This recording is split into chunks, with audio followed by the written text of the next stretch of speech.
જય માતાજી મિત્રો, સવારના બધાને મારા જય માતાજી, જય સ્વામિનારાયણ.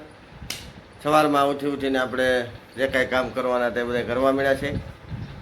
આજે આપણે લગભગ 5:30 જગાણું હતું, કારણ કે રાત્રે આપણે સુંદરકાંડમાં ગયા હતા. અહીંયા આપણે નાકામાં સરસ મજાના સુંદરકાંડ હતા અને રાત્રે સુંદરકાંડનો આનંદ લીધો, પ્રસાદી લીધી અને ત્યાર પછી એમાં અલ્પાહાર હતા એટલે મેથીના ગાંઠિયા એ પણ આપણે થોડાક ખાધા.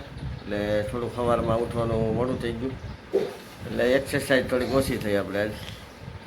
બાકી બધું તો કામ થઈ ગયું. એટલે હવે અત્યારે આપણે સવારમાં નિશાળનો ટાઈમ થઈ ગયો, એટલે હવે 10-15 મિનિટમાં આપણે હવે નિશાળે નીકળશું. ને બપોર પછી પાછું આપણે 4 વાગ્યા પછી ફેરીમાં નીકળીશું, એટલે થોડોક સાયો થઈ જાય પછી વાંધો નહીં. નિશાળે આપણે આજે બનાવવાની છે સરસ મજાની દાળ ઢોકળી અને નાસ્તામાં સરસ મજાની સુખડી, આવું બધું બનાવવાનું છે. તો હવે મોડું નથી કરતા ને આપણે હવે અત્યારે નીકળશું નિશાળે. મિત્રો, આપણે ગઈકાલે જે ઓલું વિડીયો આપણે મૂક્યો ગુંડાના અથાણાનો, એના ખૂબ સરસ સરસ કોમેન્ટ આવી અને બધાએ મારો વિડીયો ખૂબ વખાણ્યો. તો એ બદલ આપ સૌનો આભાર. અને સબસ્ક્રાઈબ પણ થોડાક વધ્યા. તો મિત્રો, આવા મારા વિડીયો તમને સારા લાગે તો લાઈક, શેર ને સબસ્ક્રાઈબર કરતા રહેજો. આપણા વિડીયો કોઈને દુઃખ લાગે કે કોઈને ખરાબ લાગે, ખરાબ વસ્તુ આપણા વિડીયોની અંદર ક્યારેય આવશે નહીં. અને જો એવું કદાચ મારે ક્યારેય બતાવવાનું થયું હોય તો મારો વિડીયો કેટલો વાયરલ થઈ ગયો ને કેટલી જગ્યાએ હું આગળ વધી ગયો. આપણે લગભગ 1.5-2 વર્ષ થવા આવ્યા, હજી આપણે 1000 સબસ્ક્રાઈબર થયા નથી. ઘણા લોકો સબસ્ક્રાઈબ કરીને પાછા મને અનસબસ્ક્રાઈબ કરે છે, એની કોઈ ચિંતા નથી. કરતા રહ્યો તો મજા આવે છે. સબસ્ક્રાઈબર ને અનસબસ્ક્રાઈબર કરે ભાઈ, સૌની ઈચ્છાની વાત છે, મોજની વાત છે, ભલે કરે, એ કોઈ પ્રશ્ન નથી. પણ આપણા વિડીયો જે આપણા ઇચ્છુક છે, જે આપણને ચાહે છે, આપણને મારા વિડીયો ગમે છે, એ બધા લોકોને હું કહું છું તમે સબસ્ક્રાઈબર કરતા રહેજો. અને જે કોઈ તમારા મિત્ર સર્કલ લાગતા ઓળખતા હોય ને આપણો વિડીયો સારો લાગે તો બતાવતા રહેજો ને શેર કરતા રહેજો ને સબસ્ક્રાઈબર કરતા રહેજો. બાકી વિડીયોની અંદર સડાવ ઉતાર તો બધું આવ્યા જ કરશે, પણ હું ક્યારેય બંધ થવાનો નથી, હું ચાલુ જ રહી તમ તારે. અને આમાં કંઈ પૈસા બેસતા નથી. હું તો બધાને કહું છું ભાઈ વિડીયો ઉતારવાનું ચાલુ કરો તમ તારે. તો આ રીતે આપણે બધું સરસ મજાનું આયોજન હતું ને ચૂંટણીનો માહોલ છે. ગઈકાલે સાંજે આપણે ચૂંટણીની મિટિંગમાં ગયા હતા. આપણે ક્યારેય જાતા નથી, પણ પરાણે એક મિત્રનો આગ્રહ હતો કે ભાઈ તમે ક્યાંય ચિત્રમાં હવે આવતા નથી, કારણ કે આપણે 20 વર્ષ ખૂબ કામ કર્યું, હવે આપણે નિષ્ક્રિય થઈ ગયા. એમાં કંઈ ખાલી હવે આપણે એક જ કામ કરવાનું છે, મત દઈ આવવાનું, જે આપણને સારું લાગે ને મત આપી આવવાનું. બાકી બીજી કોઈ કામગીરી આપણે હવે કરતા નથી.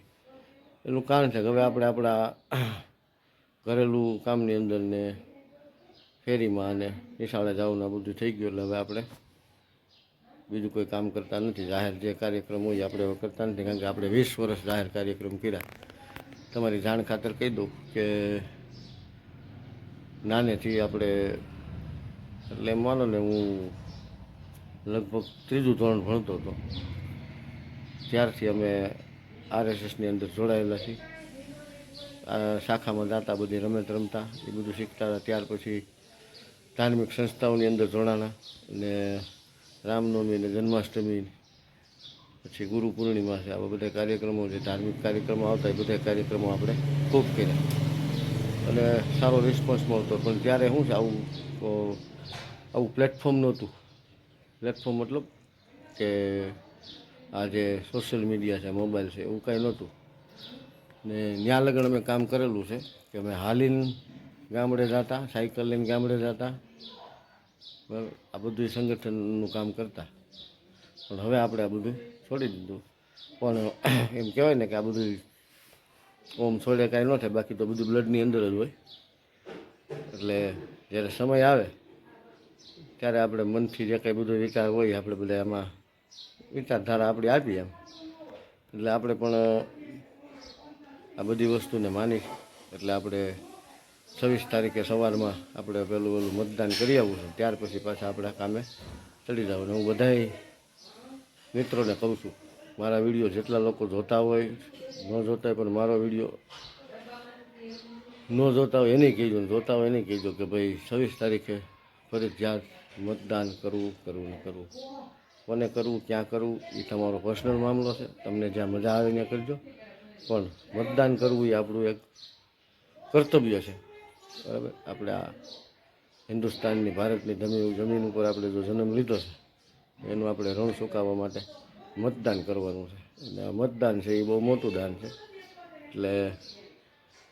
એટલે મતદાન એમ કંઈક મોટું દાન છે. બાકી દાન તો ઘણા એવા છે કે એને આપણે એનું કોઈ મૂલ જ નથી, પણ આપણે એક જવાબદારીની ભાગરૂપે કહીએ એટલે કે આપણે મતદાન કહીએ છીએ. એટલે આ મતદાન 26 તારીખે સવારમાં બધાને ફરજિયાત કરવું અમારી જાહેર અપીલ છે.